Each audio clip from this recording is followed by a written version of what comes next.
There's new movement in Jesse Vang's court case ahead of court on Thursday. Documents filed this afternoon include a victim impact statement and an order to seal it.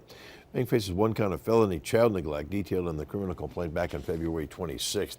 The Vang's defense is calling that complaint unclear. Brittany Schmidt reports on a defense motion to dismiss Vang's case entirely. Mr. Vang appears in custody from the Manitowoc County Jail without an attorney, correct, sir? Correct. Mr. Vang appears via Zoom without in custody from the Manitowoc County Jail without an attorney, correct, sir?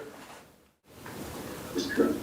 Jesse Vang will no longer appear alone in court. He now has 2 state public defenders assigned to the case. They wasted no time getting to work filing this motion. In it, the defense asked the judge to dismiss the case, or at the very least, require the state to make the criminal complaint more specific. Right now, the defense argues they can't prepare a proper defense. They don't know what behavior Vang is accused of that would be considered negligent by law. The defense lists several examples. Is it making Elijah Vu stand for 1 to 3 hours in timeout? Is it changing Elijah's diaper at least once per day? Is it locking the front door and going to sleep while Elijah was in timeout?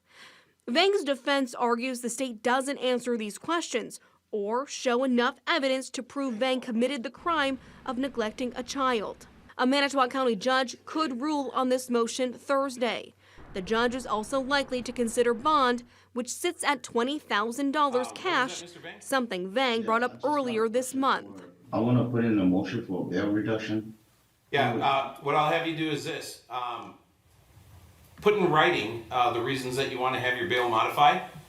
Get that filed through the jail with the clerk of court, and we'll take it up at the next hearing. Here is the document in Vang's handwriting to the judge, filed 2 days before Vang's preliminary hearing. Vang faces 1 felony count of child neglect. If convicted, he faces 3.5 years in prison. In the newsroom, Brittany Schmidt, Action 2 News.